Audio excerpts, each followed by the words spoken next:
Start कहाँ से हो रहा है हैंडलिंग सिस्टम? यहाँ से कहाँ पे गया? यहाँ पे गया। ये क्या है? ये लग पाइप कौन सी है? यहाँ पे टी लगी हुई है। एक पाइप गया यहाँ पे, एक पाइप नीचे गया एस्टिमेटर के लिए। ये जो पाइप आया ये क्या है? लोडर वाली ब्लॉक की मीडियम लाइन। ये पाइप जो गया वो क्या है? लोडर से इसका नाम क्या है?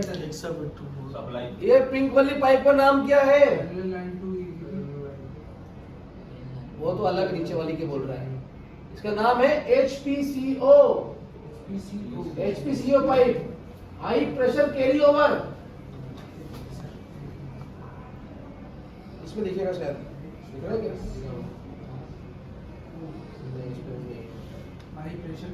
HPCO, high pressure carry over. ठीक है, यहां से कहां पे गया? ये लाइन हिलती है ज्यादा, ये वाली। तो ये लाइन हिलने के कारण वही है ओरिफिस, उससे कोई प्रॉब्लम नहीं है मशीन में। तो अब आते हैं, ये आपने देख लिया यही पंप है। इस पंप के ऊपर एक ये पाइप लगा हुआ है ना यहाँ पे, यहाँ पे। ये क्या है? क्या करती है? वो तो पढ़ के देख लिया आपने, बोल दिया। पर करती क्या है? बोलिए। फीड गैलरी को येलो से, सर्विस गैलरी को रेड से, और एग्जॉस्ट रिटर्न गैलरी को लाइट ग्रीन से। ये क्वेश्चन है आपके टेस्ट में, अगर आपको ध्यान हो तो धीरे धीरे आपके 20 के 20 क्वेश्चन कवर कर दूंगा उसके अंदर। बस आपको ध्यान रखना है एग्जाम देते टाइम।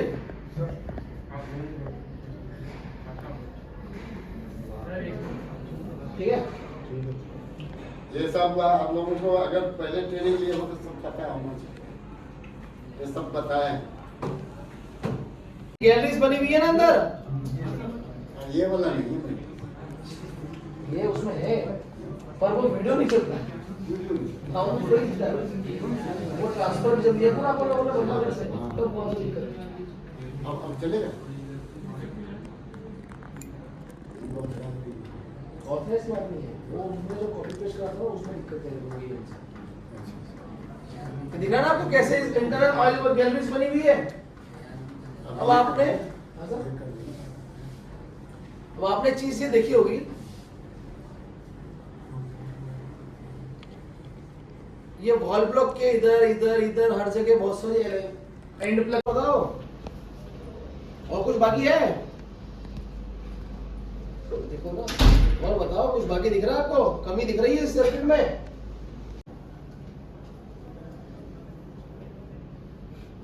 ये दिख रहा है आपको? ये प्रेशराइज्ड ऑयल है, ये रिटर्न गैलरी है। ये प्रेशर बना, ये ऊपर उठा और ये ऑयल यहां से रिटर्न में चला गया।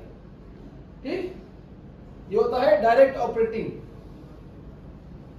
ठीक है, ये स्प्रिंग जो है ना, ये स्प्रिंग कितना आता है मेन प्रेशर? अपस्ट्रीम में लोड पे प्रेशर कितना आता है? पूरा दोनों में एक ही काम है रिलीफ, और इसके अंदर एक एक्स्ट्रा कंपोनेंट दिया है, इसको पपेट पायलट बोलते हैं। ये बीच में दिख रहा ना, ये दो स्प्रिंग है ना इसके अंदर, तो ये पायलट पपेट है। इसमें ऑयल का गैलरी ऐसा होता है, ये पपेट उठेगा, पपेट उठने के बाद में यहाँ प्रेशर डिफरेंस आएगा, फिर जाके ऑयल यहाँ से निकल जाएगा। आ गया प्रेशर, यहाँ पे पपेट उठ गया, ऊपर उठा ना ऊपर, ये ऑयल इधर से आ रहा है नीचे इंटरनल गैलरी से। इसके उठने के कारण क्या हुआ? ये वाला लीवर भी उठ जाएगा। अब देखना, ये लीवर भी ये वाला पॉइंट भी उठेगा, उठ गया, और ये ऑयल यहाँ पे रिलीज हो गया। ठीक, अब इसको अगर आप सिंबल में देखेंगे इस लाइन में, अब नीचे आएगा, यहाँ पे आके रुक गया क्योंकि आगे जगह नहीं है। उसके बाद कहाँ गया? इस लाइन में आया, इसको धक्का दिया, इधर ये लाइन मिल गई और आपका ऑयल रिलीज हो गया। यही होता है ना। अब देखिए इसके लिए, इस लाइन में प्रेशर है, डायरेक्ट ऑपरेटिंग में ऑयल प्रेशर इधर ही आएगा, स्प्रिंग को दबाया और स्प्रिंग नीचे आ गया। ये डायरेक्ट ऑपरेटेड है और वो पायलट ऑपरेटेड है। ठीक है, अब पायलट ऑपरेटेड वाला साइन आपके डायग्राम में कहां बना है? क्या एक क्वेश्चन है आपके उसमें कि ये मशीन का प्रेशर कैसे चेक किया जा सकता है? पहला ऑप्शन होगा उसमें इंटेली है, दूसरा ऑप्शन होगा सर्विस मास्टर, तीसरा ऑप्शन होगा डायल गेज अपना प्रेशर गेज, और चौथा ऑप्शन होगा और देखिए इसके वीडियो के अंदर सर्किट डायग्राम में भी एनिमेशन है और इधर भी एनिमेशन है। ये देखो ये हिल रहा है ना ऐसा, ये ऑयल गया यहां से इधर आया, एनआरवी खुली और यहां से होता हुआ रैम में आ गया और रिटर्न वापस यहां से होता हुआ टंकी में चला गया। ठीक, अब इस वीडियो को देखिए, ये इस वीडियो को देखना, ये देखिए ऑयल आ रहा है, स्पूल चला, ऑयल गया, एक तरफ से जा रहा है एक तरफ से आ रहा है, और वापस जब नीचे दबाएंगे तो क्या होगा, उधर से जाएगा इधर से आएगा। यही काम हो रहा है ना,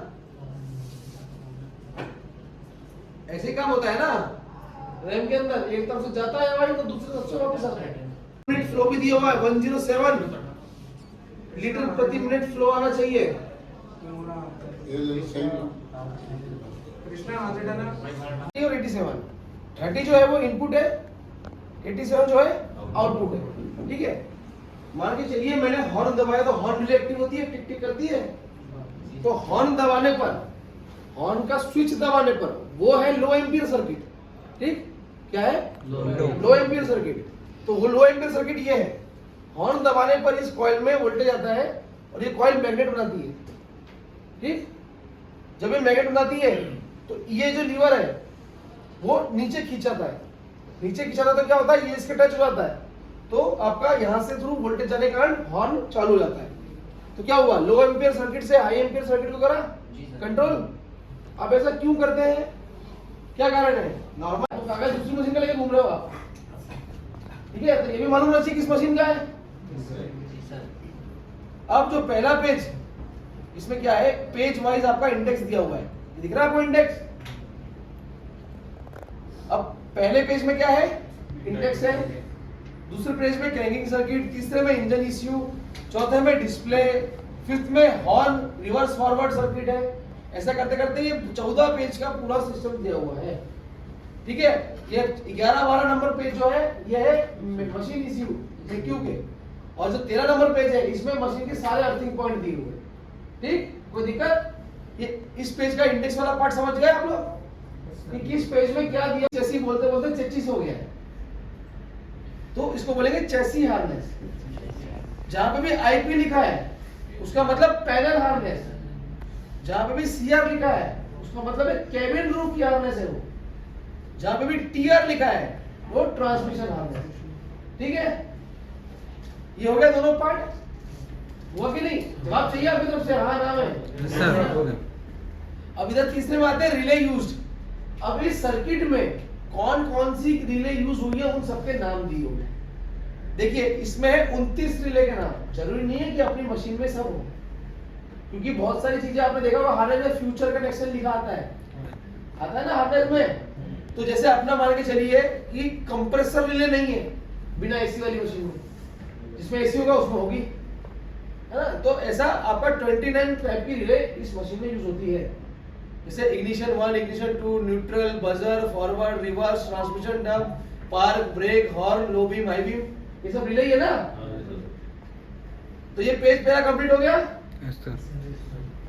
अब आपको सबसे ज्यादा प्रॉब्लम किस चीज की होती है कि जैसे ये वायर दिख रहा है,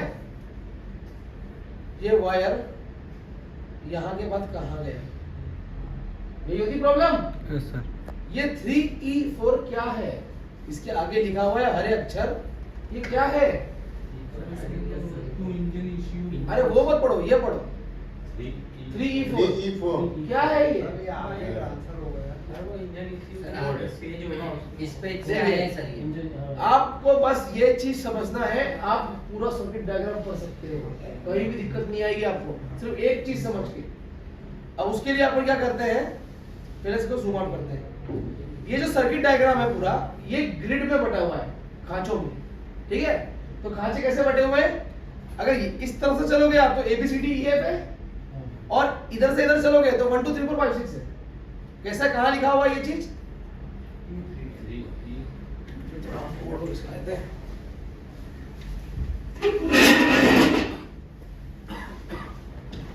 दिख रहा है आपको यहाँ पे ABCD लिखा है, हाँ? E, D के बाद में E है, फिर F है, फिर नेक्स्ट पेज आ गया। और ऐसे में जाओगे तो क्या लिखा है 1 2 3 4 5 6 7 8, ठीक है? तो ऐसे में चलना है ABCD से, ऐसे में चलना है 1 2 3 4 से। कोई दिक्कत? ये चीज समझ गए? कोई दिक्कत तो बताओ, आगे जाने से पहले वापस रिवाइज करेंगे। नीचे से ऊपर जाना है, नीचे से ऊपर जाना तो ABCD में जाना है, और राइट से लेफ्ट जाना है तो 1 2 3 4 में जाना है, ठीक है? अब मान के चलो ये वाले वायर नंबर को ढूंढना है मुझे। कितना नंबर वायर है ये? देखो इसके ऊपर देखो, ये क्या जो लिखा हुआ है ना 815 815 नंबर वायर है, और ये जो आगे लिख रहा था ये उस वायर की मोटाई होती है, ठीक है? 4 mm स्क्वायर, मिलीमीटर स्क्वायर, और ये 815 नंबर वायर। अब ये आगे यहाँ पे खत्म हो गया था, तो अब आगे देखना है कहां से आ रहा था ये। तो ये जो 3EB है ना, इसमें आपने ABCD का ये देख लिया, 1 2 3 4 का ये देख लिया, देख लिया। अब जो आगे का 3 है वो है पेज नंबर, क्या है? Page number. अब बताइए मैं 3 पे जाके क्या 815 नंबर वाला नहीं ढूंढ सकता हूँ? तो चलो 3E पे, ये पहला नंबर पेज, ये 2 नंबर यहाँ लिखा है, ये 3 नंबर यहाँ लिखा है, तो कितना था? 3 E3 में 3 आ गए। अब E3 ढूंढना है, तो E किधर है? इधर E, ये रहा E, ठीक है? मेरा E, और 3 किधर है? ये, तो मेरा बार इधर यहीं कहीं बीच में होना चाहिए ना? तो चलो जूम करते हैं, कितना नंबर था? 815 ये मिल गया वो 815 नंबर हुआ है। तो ऐसे ढूंढना है। अब बताओ, अब यहाँ पे 2E3 लिखा हुआ है, ये मुझे वापस उसी पेज पे पहुंचा देगा। कहाँ पहुंचाएगा? वापस उसी पेज पे। चले वापस एक बार और, 2E3 815 नंबर वायर। सबसे पहले क्या करा?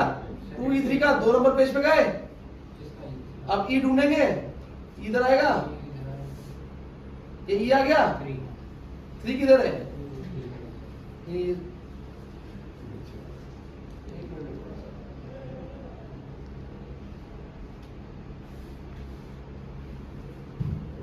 लिखा था ना, और कुछ लिखा था उसके ऊपर। कौन सा ये वाला वायर था ना? कौन सा था? ये वाला था 815 नंबर, यही था सर 815।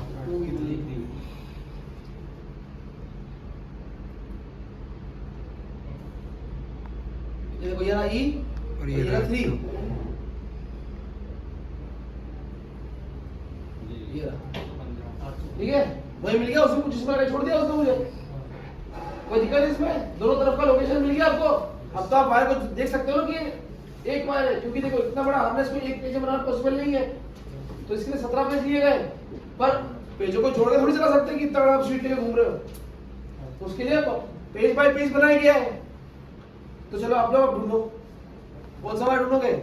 ड्राइविंग के स्मूथ और सरल होने का आनंद लेते हैं।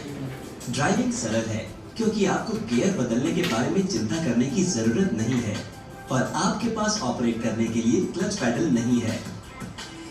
एक ऑटोमेटिक ट्रांसमिशन कार में क्लच पैडल का काम ऑटोमेटिक रूप से एक छुपे हुए कंपोनेंट द्वारा किया जाता है, जो वास्तव में एक इंजीनियरिंग मार्वल टॉर्क कन्वर्टर है। टॉर्क कन्वर्टर टॉर्क को कई गुना बढ़ा भी सकता है। आइए देखें कि ये प्योरली मैकेनिकल डिवाइस अपने टास्क्स को कैसे परफॉर्म करता है। देखिए इसके अंदर जो पार्ट्स है ना, उसके कारण ये मान लें कि आप स्मूथली गाड़ी चला रहे हैं और आपको ब्रेक लगानी है। जब आप ब्रेक पैडल दबाते हैं तो व्हीकल के ड्राइव पहिए मुड़ने बंद हो जाते हैं। इसका मतलब है कि ड्राइव शाफ्ट और एसोसिएटेड ट्रांसमिशन को बंद करना चाहिए। लेकिन यहाँ प्रॉब्लम ये है कि ब्रेक लगाने से आप इंजन को रोक नहीं रहे हैं। ब्रेकिंग के समय अगर इंजन और ट्रांसमिशन मैकेनिकली जुड़े होते हैं तो इससे गंभीर मैकेनिकल फेलियर होगा या इंजन रुक जाएगा। इस पर्पस के लिए आपको एक मोशन आइसोलेटर की जरूरत है। ये मोशन आइसोलेटर टॉर्क कन्वर्टर है। टॉर्क कन्वर्टर ब्रेकिंग के समय ट्रांसमिशन से इंजन रोटेशन को एफिशिएंटली आइसोलेट करने में केपेबल है। नॉर्मल ड्राइविंग कंडीशंस में ये ट्रांसमिशन के लिए इंजन रोटेशन और पावर को ट्रांसफर करता है। क्लच का भी यही काम है ना, पर अंतर क्या है आप देखना। आइए देखें कि ये कैसे काम करता है। ये वास्तव में एक सिंप्लीफाइड टॉर्क कन्वर्टर है।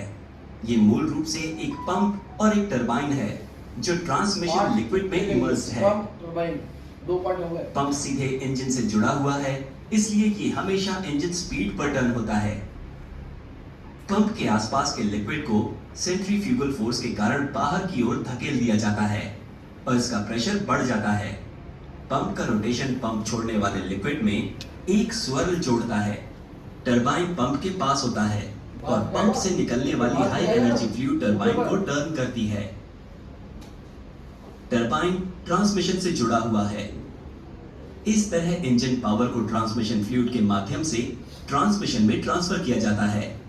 अधिक विशेष रूप से इस कॉन्फ़िगरेशन को एक देखिए आप समझ आया थोड़ा कि नहीं आया। ये फ्लूइड अंदर से यहाँ आया, बाहर फिकाया घूमने के कारण सेंट्रीफ्यूगल फोर्स होता है ना, वो घूम के आके, ये तो it ही बॉडी है ना, ये अंदर इस पिन के टकराया, इस पिन को घुमाया और ट्रांसमिशन घूम गया। तो मतलब यही काम हो रहा है ना वहाँ पे। फ्लूइड फ्लाईव्हील के रूप में जाना जाता है। जब हम टरबाइन और पंप के बीच एक रिएक्टर नामक एक कंपोनेंट को इंट्रोड्यूस करते हैं, क्या नाम है तीसरा कंपोनेंट क्या है? रिएक्टर। हम टरबाइन और रिएक्टर को जेसीबी की भाषा में स्टेटर बोलते हैं। क्या बोलते हैं? स्टेटर। स्टेटर बोलते हैं। तो रिएक्टर स्टेटर दोनों एक ही चीज है। तो ये एक टॉर्क कन्वर्टर बन जाता है। जब तक ये स्टेटर नहीं लगेगा तब तक वो एक फ्लूइड कपलिंग ही है। ये स्टेटर लगने के बाद में टॉर्क कन्वर्टर बनता है। रिएक्टर का एक मेन काम टरबाइन से फ्लूइड को वापस पंप पर कुशलता पूर्वक भेजना है। हम बाद में रिएक्टर के अधिक फंक्शंस पर चर्चा करेंगे। इस कॉन्फ़िगरेशन के साथ भले ही ट्रांसमिशन अचानक रुका हुआ हो, ये इंजन के रोटेशन को अफेक्ट नहीं करेगा। पंप और टरबाइन के बीच स्लिपेज की अनुमति यहाँ दी गई है क्योंकि वे लिक्विड से जुड़े हुए हैं। नॉर्मल ऑपरेशन के दौरान पंप टरबाइन को मोशन और पावर ट्रांसफर करने में सक्षम होगा। यह ध्यान दिया जाना चाहिए कि फ्लूइड में एनर्जी की कमी के कारण टरबाइन पंप के आरपीएम से थोड़ा कम टर्न होगा। ये एक सिंप्लीफाइड टॉर्क कन्वर्टर है, लेकिन आपको वास्तविक टॉर्क कन्वर्टर में इस तरह का कॉन्फ़िगरेशन कभी नहीं मिलेगा। एक वास्तविक टॉर्क कन्वर्टर के पंप और टरबाइन को यहाँ दिखाया गया है। एक वास्तविक टॉर्क कन्वर्टर में पंप ट्रांसमिशन के पास होता है और टरबाइन इंजन के पास होता है। चलिए बेहतर समझ के लिए कंपोनेंट्स को प्रॉपर कलर्स दें। इंजन से रोटेशन को कवर की मदद से पंप में ट्रांसमिट किया जाता है। टरबाइन आउटपुट रोटेशन को सेंट्रल शाफ्ट का इस्तेमाल करके ट्रांसमिशन में ट्रांसमिट किया जाता है। हालांकि इस अरेंजमेंट को पिछले केस के कंपैरिजन में अधिक कॉम्प्लेक्स क्यों बनाया गया है? इसका जवाब फ्लूइड मैकेनिक्स के बजाय मैकेनिकल से आता है। एक टॉर्क कन्वर्टर के कुशल ऑपरेशन के लिए पंप और टरबाइन दोनों को क्रैंकशाफ्ट सेंटर लाइन के साथ इन लाइन में घुमाना चाहिए। इसमें जो पंप प्रोड्यूस हो रहा है वो किसके लिए हो रहा है? चार्जिंग पंप के लिए। चार्जिंग पंप के लिए प्रोड्यूस हो रहा है। जो नॉच आती है वो चार्जिंग पंप को तो घुमाती है। पंप सीधे इंजन क्रैंकशाफ्ट से जुड़ा हुआ है, इसलिए ये हमेशा सेंटर्ड रहेगा। हालांकि टरबाइन इस यूनिट से इंडिपेंडेंट है। इसका मतलब यह है कि टरबाइन और क्रैंकशाफ्ट के बीच एक बेयरिंग का इस्तेमाल किया जाना चाहिए। जैसा कि इलस्ट्रेट किया गया है, ये सुनिश्चित करने के लिए कि टरबाइन भी क्रैंकशाफ्ट के लिए सेंटर्ड है। करंट कॉन्फ़िगरेशन में कोई भी इसे आसानी से अचीव कर सकता है। हालांकि पिछले कॉन्फ़िगरेशन में ये बहुत मुश्किल है क्योंकि टरबाइन क्रैंकशाफ्ट से बहुत दूर है। अब आप सोच रहे होंगे कि मोशन आइसोलेट करने वाले इस डिवाइस को टॉर्क कन्वर्टर के रूप में क्यों नामित किया गया है? ऐसा इसलिए है क्योंकि इस डिवाइस के सबसे महत्वपूर्ण फंक्शंस में से एक है टॉर्क को मल्टीप्लाई करना ताकि व्हीकल चलना शुरू हो। आइए देखें कि टॉर्क कन्वर्टर कैसे करता है। ये वीडियो YouTube पे स्टेशनरी शाफ्ट से जुड़ा हुआ है। रिएक्टर जो होता है वो वन लिंक क्लच होता है। मतलब कैसा? जैसा अपना साइकिल का पीछे वाला गियर होता है ना, एक तरफ घूमता है और एक तरफ फ्री रहता है, वैसा ही ये काम करता है। ये भी एक तरफ घूमता है, एक तरफ फ्री रहता है। इसका मतलब है कि रिएक्टर एक दिशा में मुड़ सकेगा, लेकिन इसके ऑपोजिट नहीं। ठीक है, समझने में आसानी के लिए कंपोनेंट्स के बीच स्पेसिंग को इंक्रीज करें। अब व्हीकल शुरू होने की सिचुएशन पर विचार करें। यहाँ पंप इंजन स्पीड से घूम रहा है, लेकिन टरबाइन की स्पीड कम है और ये धीरे धीरे बढ़ रही है। ये टरबाइन उस पूरे के अंदर है, वो बाहर से नहीं दिख रही है, और कवर के थ्रू पंप तो चालू हो गया ना इंजन के साथ। इसका मतलब ये है कि फ्लूइड जो टरबाइन को छोड़ देता है लगभग एक्सियली ट्रैवल करता है, जैसा कि दिखाया गया है। ऐसा है, फ्लूइड ऊपर से ये होता हुआ इधर फ्लूइड जब गया। रिएक्टर ब्लेड से टकराता है तो दिखाए गए अनुसार रिएक्टर को स्पिन करने की कोशिश करेगा, लेकिन रिएक्टर में वन वे क्लच इस मोशन को रोकता है। तो क्या होता है कि स्टेशनरी रिएक्टर के कारण फ्लूइड को पंप के रोटेशन के समान डायरेक्शन में मोड़ दिया जाएगा, जैसा कि दिखाया गया है। शॉर्ट में जो पंप प्रवाह में घूमता है पहले से ही घूमता हुआ फ्लूइड प्राप्त करता है। इससे पंप मतलब यहाँ से तो जा ही रहा है प्रेशर से, जब ये सीधा होने लगा तब इसको और एंगल दे दिया, तो क्या हुआ, और धार से मारा इसने वापस इसके ऊपर आके, तो ये जो वापस एंगल दिया है इसको, यही टॉर्क बढ़ाता है आपका। उनका काम आसान हो जाता है और पंप पर ज्यादा प्रेशर बढ़ जाता है। ये हाईली प्रेशराइज्ड फ्लूइड टरबाइन में एक एम्पलीफाइड टॉर्क जनरेट करता है और इस प्रकार ट्रांसमिशन और व्हीकल टॉर्क का एक ग्रेट लेवल रिसीव करती है जैसे ही व्हीकल चलना शुरू होती है। हालांकि जब टरबाइन की स्पीड बढ़ जाती है तब टरबाइन छोड़ने वाला फ्लूइड अधिक इंक्लाइंड हो जाता है, जैसा कि दिखाया गया है, और एक समय पर इंक्लाइंड फ्लो रिएक्टर ब्लेड्स की दूसरी तरफ से टकराता है। रिएक्टर इस डायरेक्शन में स्पिन करने के लिए फ्री है, तो रिएक्टर पंप और टरबाइन के समान डायरेक्शन में स्पिन होता है। आप देख सकते हैं कि पंप इनलेट में स्वर्ल जनरेशन पिछले केस के कंपैरिजन में कम है और टॉर्क मल्टीप्लिकेशन सीज हो जाता है। मतलब जब स्टेटर रुका है उस टाइम पे मशीन चलना चालू हो रही है, और जब स्टेटर चलने लगा उसका मतलब कि मशीन ने स्पीड पकड़ ली है। तब तो टॉर्क भी चाहिए ना फोर्थ गियर में, टॉर्क कहाँ चाहिए, फर्स्ट गियर के अंदर। तो फर्स्ट गियर में स्टेटर ने एक तरफ रोकने से बंद हुआ और फ्लूइड को और ज्यादा मोड़ दिया, उसके प्रेशर से टॉर्क बढ़ गया, और जैसी स्पीड बढ़ी टॉर्क कन्वर्टर फ्लूइड का जो एंगल है वो कम हुआ।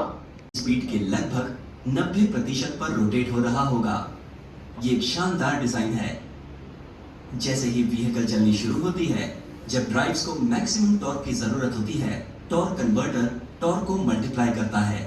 जब टरबाइन एक थ्रेशोल्ड स्पीड प्राप्त करता है तो टॉर्क मल्टीप्लिकेशन ऑटोमेटिकली बंद हो जाता है। इस प्रकार रिएक्टर व्हीकल की शुरुआत में एक क्रूशियल सिंक्रोमेस यूनिट, गियर सेलेक्टर इसको बोलते हैं ना, तो वो किस पे लगी है, 3/4 गियर की, कौन से शाफ्ट पे लगी है, मतलब मेन शाफ्ट पे 3rd और 4th गियर फिटेड है। क्वेश्चन आ सकता है ये, मेन शाफ्ट पे 3rd और 4th गियर फिटेड है। और जी क्या है, दिख रही नीचे यहाँ पे, और एच क्या है, सिंक्रोमेस यूनिट लगी है फर्स्ट सेकंड गियर की, तो इसका मतलब फर्स्ट सेकंड गियर किस शाफ्ट पे है, रे शाफ्ट पे है। जे क्या है, जे पीछे के, आपको ये अगर वीडियो चाहिए सारे, तो आपको कुछ नहीं करना, आपका L0 वाला जो पोर्टल है ना, उसके अंदर की वीडियो है सर, आपकी सबकी आईडी बनी होगी L0 की, उसमें ट्रांसमिशन वाला पार्ट के अंदर सारे वीडियो मिलेंगे आपको, वहीं से निकाल के लगाए मैंने।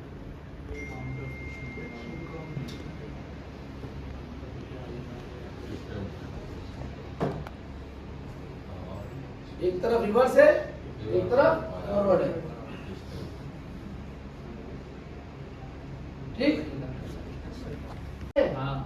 वो है आपका चार्जिंग पंप, फिर आता है फिल्टर, फिर वहां से देखो 2 पार्ट कटा है, एक गया टॉर्क कन्वर्टर में ऑयल, वहां से फिर आउट हो गया रेडिएटर में गया, फिर यहाँ पे आया है अंदर इसके, तो ये यूनिट जो दिख रहा है ना ए, ये है आपका रिवर्स फॉरवर्ड यूनिट, ठीक है। और ये जो नीचे एम दिख रहा है ये है 4 व्हील ड्राइव का क्लच, ठीक है।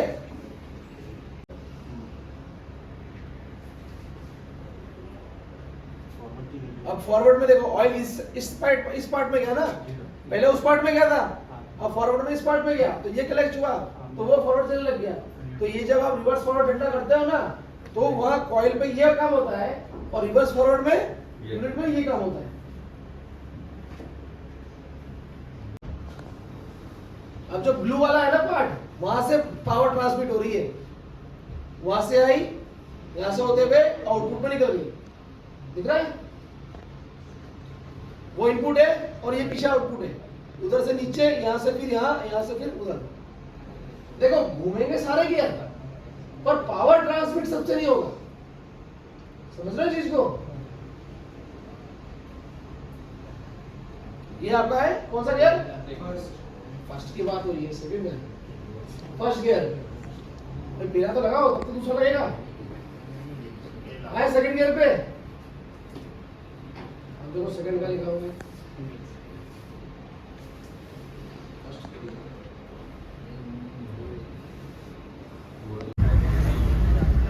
देखिए ये आपका सर्विस मास्टर, इसको ओपन करने के लिए डबल क्लिक लगेगा और अंदर जब ये ओपन हो जाएगा तब सब चीजें सिंगल क्लिक पे चलेगी, तब आपको डबल क्लिक नहीं करना है, ठीक है? ये आपका फ्रंट पेज खुला। तो अभी हम किस मशीन के लिए चेक करना चाह रहे हैं? बैक लोडर है ना यहाँ पे, बैक लोडर में जाएंगे। अब सब सिंगल क्लिक पे चलेगा, डबल क्लिक नहीं करना है। अब बैक लोडर सेलेक्ट करने के बाद फिर इतने सारे बैक लोडर आ गए। तो अभी अपन किस देश में? तो 3DX 4DS इंडिया। अब इस 5 मशीन में से ये मशीन कौन सी है? कौन सी है ये? PS4 है ना। देखिए 3DX plus 4 wheel drive 2 wheel drive कोई दिक्कत नहीं sir. 3DX plus boss ECU इस मशीन के लिए ये सिलेक्ट करना पड़ता है, ठीक है? अब ये मेन पेज आपका खुल गया है। अब मशीन कनेक्ट होगी, अभी तक कनेक्ट नहीं हुई है। जो ये व्हीकल डायग्नोसिस है इसके अंदर सॉफ्टवेयर के वर्जन सारे लिखे मिल जाते हैं। हाइड्रोलिक का प्रेशर दिखता है, जब हाइड्रोलिक आपका प्रैक्टिकल होगा तब अपन वहाँ जाएंगे। इसके अंदर इंजन का सब दिखता है, क्या लिखा है? इंजन डायग्नोसिस, ठीक है? अब इसको सिंगल क्लिक करा मैंने,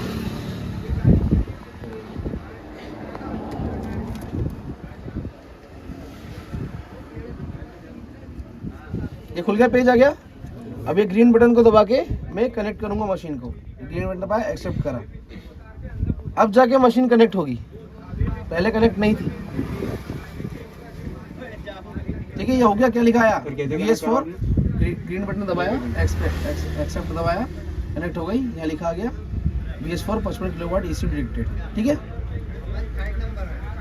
आ गया reading, manifold air temperature, engine hour, engine RPM, fuel rail pressure, ये बूस्ट प्रेशर जो TMAP वाला था वो बोला था बूस्ट प्रेशर के नाम से, और उसी में एक टेम्परेचर पार्ट भी है, तो वो टेम्परेचर पार्ट ये है। अब देखिए सर यहाँ पे 1 2 3 4 टैब है। फर्स्ट टैब के अंदर 2 टैब है। तो पहला है इंजन कनेक्टर, दूसरा है मशीन कनेक्टर। अब यहाँ पे देखिए हैंड थ्रोटल, फुट थ्रोटल दिख रहा है। फुट थ्रोटल कितना परसेंट है? 0। अभी देखो कितना हुआ, बढ़ रहा है, मैं दबा रहा हूँ तो अभी 100% हो गया, ठीक? अब हैंड थ्रोटल अभी 0 है, बढ़ रहा है पूरा। यहाँ से आप रीडिंग देख सकते हैं। फ्लो सेंसर है ना, TMAF, किलोग्राम प्रति घंटे की हवा से रास्ता से हवा कितना आ रहा है वहाँ दिख रहा है आपको, अभी 0 है। तो जो आपको रीडिंग अपन ने देखी थी PDF में, वो इन दोनों के अंदर मिलेगी आपको। कुछ रीडिंग इंजन कनेक्टर में मिलेगी, कुछ रीडिंग मशीन कनेक्टर में मिलेगी, ठीक है? तो पहला क्या हो गया आपका? इग्निशन ऑन कंडीशन था, ये आपने देख लिया, अभी इग्निशन ऑन है ना, यहाँ पे रीडिंग देख लिया आपने। अब दूसरा कंडीशन क्या था?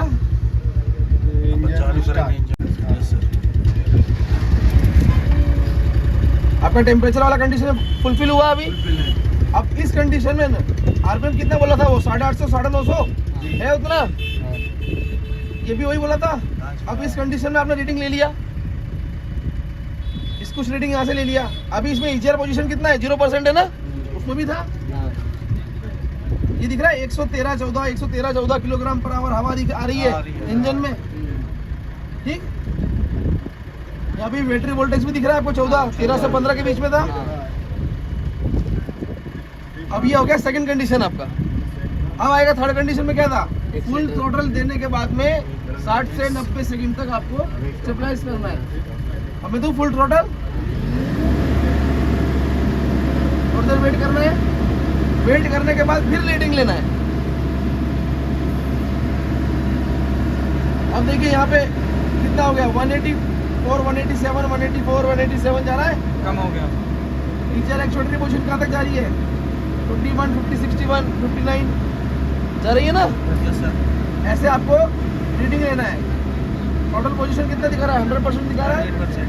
तो ये दोनों इंजन कनेक्टर और मशीन कनेक्टर, इन दोनों जगह पे आपको ये रीडिंगें मिलेगी। कुछ वहाँ मिलेगी, कुछ यहाँ मिलेगी। पुश प्रेशर 0.1 बार है। ये सारा आपको यहाँ पे मिलेगा। 0.6 बार का डाला ना। 0.6 बार वो किसका है आपका? 0.6 बार ऑयल प्रेशर स्विच का है। अगर वो नहीं आएगा तो ये आपको यार रेड हो जाएगा, यहाँ पे भी रेड हो जाएगी। वो ग्रीन और रेड लिखा था ना फॉल्ट में, ग्रीन रेड, तो ये ग्रीन रेड वो है ये। हाँ। उसमें अपने को देखना पड़ता है आरपीएम। अब पहले करेंगे हाइड्रोलिक स्टॉल टेस्ट। तो हाइड्रोलिक स्टॉल टेस्ट में क्या है? उसने आपको फुल आरपीएम पे लोड पे दबाना है। कोई अंतर पड़ रहा है? या तुम्हें देख सकते हैं कोई अंतर पड़ रहा है? नहीं पड़ रहा ना। आप क्या करेंगे? आप करेंगे ट्रांसमिशन स्टॉल टेस्ट। वो कैसे होगा? टायर दोनों हवा में है ना। अभी थोड़ी और करना पड़ेगा। थोड़ा और स्टेप करो, ऊपर करो। अबे उधर टेढ़ी है। और थोड़ा सा, और थोड़ा सा, बस। फोर्थ गियर में डालेंगे, फॉरवर्ड करेंगे। टायर घूमने लग गए, दोनों घूम रहे टायर। अब ट्रांसमिशन स्टॉल टेस्ट में क्या होता है? आरपीएम दिया, स्टेबल हुआ, कितना गया? आरपीएम ड्रॉप कितना हुआ? अभी 2000 है, 4000 के आसपास जा रहा है ना। अभी नहीं, अभी 2000 है ना। देखिए 200 आरपीएम करीब, 100, 150, 100, 150, 150, 200 आप देख सकते हैं। ठीक है। अब इंजन डायग्नोसिस में दो टैब है। यहाँ पे आपको फॉल्ट कोड आते हैं। यहाँ पे एक्टिव रहेगा, यहाँ पे प्रीवियस रहेगा। एक्टिव में मतलब जो यहाँ दिखाएगा डेक्यू पे, वो यहाँ भी दिखाएगा। पहले वाला यहाँ दिखा। प्रीवियस वाला जो पहले आगे चले गया वो वहाँ दिखाएगा। ये जब ही हटेंगे जब तक आप प्रॉब्लम सॉल्व नहीं करोगे। ऐसे आप सोचो कि ये नीचे, इसमें नीचे जाओगे तो आपको एक इरेज ऑल फॉल्ट लिखा है, इरेज ऑल फॉल्ट। ये करने से वो नहीं हटेंगे, वो वापस आ जाएगा जब तक आप प्रॉब्लम सॉल्व नहीं करते हो। ठीक है। वैसे ही फ्रीज फ्रेम डेटा, इसमें भी आपको कोड दिखाता है। फिर है इकोमैक्स एक्चुएटर। इकोमैक्स एक्चुएटर में देखिए इतने सारे पॉइंट्स। पहला जो इंजेक्टर टेस्ट लिख रहा है ये है बर्स्ट टेस्ट। 1, 2, 3, 4 चारों इंजेक्टर के लिए जो वाइब्रेशन जाता है। ठीक है। पर इस टेस्ट को करने के लिए ये इनिशियल कंडीशन ग्रीन होना चाहिए। जब तक ग्रीन नहीं रेल प्रेशर कम, इंजन स्पीड 0, व्हीकल स्पीड 0, मतलब ये इंजन बंद में होगा। इंजन स्पीड 0 है ना, मतलब ये इंजन बंद में होगा। सेकंड टेस्ट है इंजेक्टर शट ऑफ टेस्ट। अब इसमें ये रेड हो गया, मतलब क्या लिखा है? इंजन मस्ट बी बिटवीन 500 से 1500, मतलब इसमें इंजन चालू चाहिए, चालू चाहिए ना। अब ये टेस्ट कब करते हैं? ये दिख तो दोनों एक जैसे रहे। ये टेस्ट आपका बंद इंजन में होता है। ये टेस्ट आपका चालू इंजन में जब करते हैं, जब आपको लगता है कि कोई नोजल, चारों में से कोई नोजल काम नहीं कर रही है। तो कौन सी नोजल काम नहीं कर रही है उसको चेक करने के लिए, तो उसको अपन करें चालू टेस्ट को। आपको देखना क्या है इस टेस्ट में? आवाज नहीं, आवाज और वाइब्रेशन महसूस करनी है। बस टेस्ट तो करिए। ये बस टेस्ट है और ये शट ऑफ टेस्ट है। इसमें क्या मतलब अपन वही नोजल के लिए बस दोनों नोजल के लिए है, पर ये जो है आपका ऑफ कंडीशन में होगा इंजन ऑफ में, और ये जो है आपका इंजन ऑन कंडीशन में होगा। चेक कैसे करते हैं? देखिए इसको यहाँ पे आपका रिजल्ट दिखाता है और नीचे आवाज सुनी जाती है इंजेक्टर की, इसमें कितनी आवाज आ रही है, आवाज आ रही है कि नहीं आ रही है। शट ऑफ टेस्ट में क्या होता है कि चालू इंजन है, काम कर रहा है, पर कंप्लेंट आती है ना कभी कभी लोड पे दब रही है मशीन, उस टाइम पे शट ऑफ टेस्ट करा जाता है कि आपका कौन सा इंजेक्टर फॉल्टी है। तो उसको देखने के लिए आपको वाइब्रेशन और आवाज सुननी है। अगर मैंने 1 नंबर इंजेक्टर बंद करा और इंजन में वाइब्रेशन आना चालू हुई और आवाज चेंज हो गई, मतलब कि वो इंजेक्टर काम कर रहा था। और 1 नंबर बंद करने पर कोई चेंजेस नहीं आया, मतलब पहले भी बंद था, तो आप बता सकते हैं कि ये वाला इंजेक्टर बंद है ना। तो आप चालू करें, इसे चालू करेंगे ग्रीन हो जाएगा इनिशियल कंडीशन। तो बंद रहेगा तो साउंड तो चेंज ही रहेगा, एक ही रेगुलर रहेगा। क्या फॉरवर्ड कराएगा? लग रहा है नहीं, इससे बढ़ता है। ये होगा ग्रीन। आप ध्यान दीजिएगा आवाज सुन के, सुनना ध्यान से। हुआ चेंज, मतलब इंजेक्टर 1 मैंने स्टॉप करने पर आवाज चेंज हो रही है, मतलब कि वो काम कर रहा था। अभी स्पिन सही हो जाएगी। हो गया टेस्ट कंप्लीट, आवाज़ चेंज हो गई, वापस नॉर्मल हो गई। ठीक है, टेस्ट फिनिश यहाँ जाएगा, आगे लिखा हुआ injector 1 shot of finish successfully. पर इसको आपको आवाज़ और वाइब्रेशन सुन के देखना है। अब सेकंड नंबर करें बंद, आया चेंजेस? आगे चेंजेस। मतलब इसको मैंने स्टार्ट करके सेकंड नंबर का फायरिंग रुकवा दिया है, सेकंड नंबर इंजेक्टर की फायरिंग रुकवा दी है। ठीक है, फोटो खींच लो रे नालायक को। वैसे ये फ्यूल टेस्ट है, ये फ्यूल टेस्ट है। इसमें IMV का टेस्ट होता है, HPV high pressure relief valve का टेस्ट होता है। लिफ्ट पंप आप जो आप वहाँ से मोटर लगा के बॉटल भरते हो ना, वो यहाँ से भी कर सकते हो। इनलेट मीटरिंग वाल्व में भी पल्सेस जाते, ट्रर आवाज आती है ऐसी उसके अंदर। वैसे ये सारे टेस्ट आते हैं इसके अंदर। फिर इंजन टेस्ट आता है, ये आपका FIP अपना HP पंप के लिए टेस्ट आता है। ठीक है, तो ये सब चीज़ें हैं, कोई दिक्कत? नहीं सर, बढ़िया, एक नंबर। स्टॉल टेस्ट भी देख लिया आपने तीनों, कितना RPM दबता है ये भी देख लिया। कंसोल का भी देख लेना। नेक्स्ट बैच बुलाए।